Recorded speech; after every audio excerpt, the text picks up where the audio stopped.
let's first talk about, before we talk about Spark for the Ark, which is in November, let's talk about what the Ark for the River Valley is all about. What do you all do there?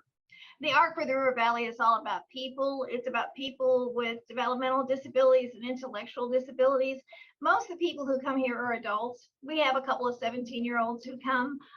If you think about someone when they're in school, they have their group of friends, and through school, when they graduate, there's really no place for them to go to socialize and to spend time with their friends.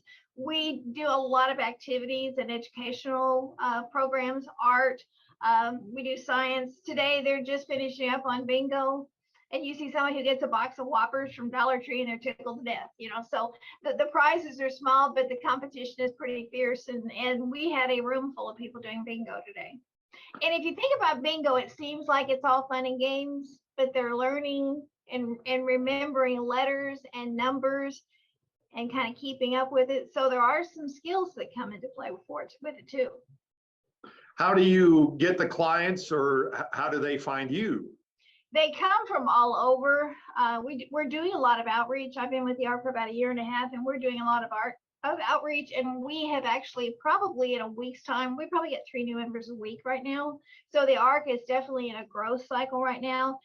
We try to grow by listening to people, like when they say they want to meet Matt Standridge, then we contact Channel 5 and we ask if Matt Standridge can come to the Ark and if he's willing to talk about weather, which they were interested in, and particularly storm chasing. I mean, some of them, their eyes just lit up when they thought that he might talk to them about storm chasing. So we have Matt coming next Tuesday. We've had the fire department come. We've had OG&E bring their bucket trucks. We've had the police department come. The police department will be coming back with the dogs. It was too hot when they were here before for the dogs. So part of it is that we want to educate them with some science, some art, some activities that are like music classes, exercise classes, what's good for them. I mean, not just giving them a place to come and to stay, but something that really helps develop them and improve their quality of life. I know our parent company helped out too a little bit with some improvements at the kitchen. Very much so. When I came here, we had a nice big room.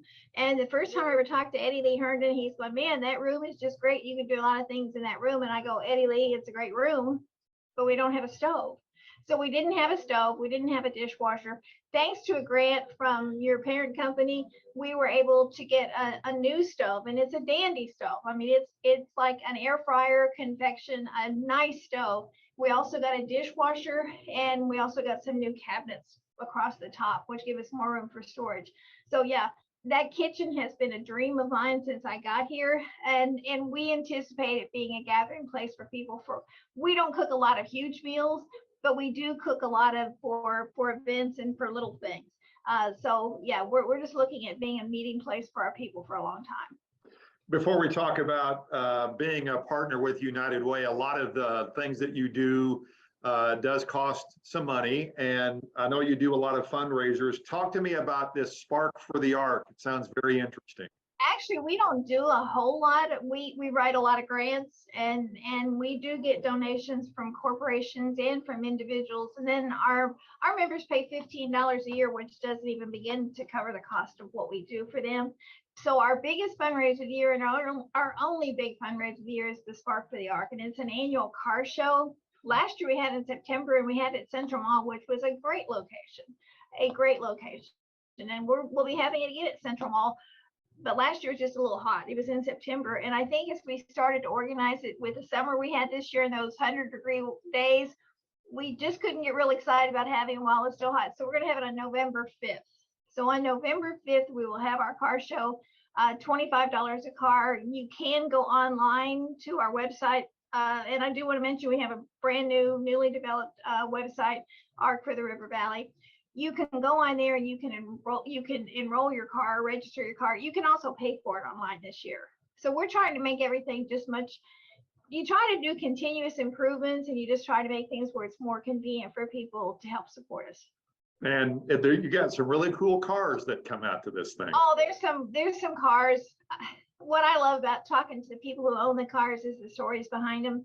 I mean, last year the People's Choice winner was a couple.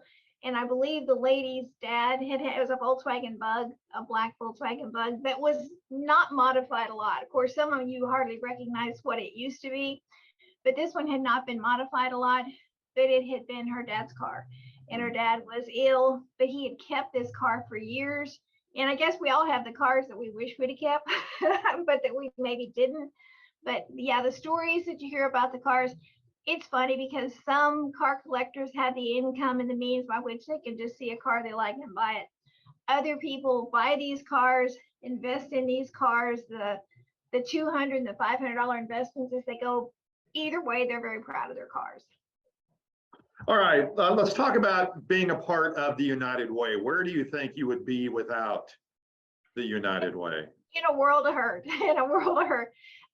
The ARC relies very heavily upon what we receive from United Way. I've been involved with United Ways in several different communities where I have lived, and there are many, many things about the United Way that are good. I mean, just good.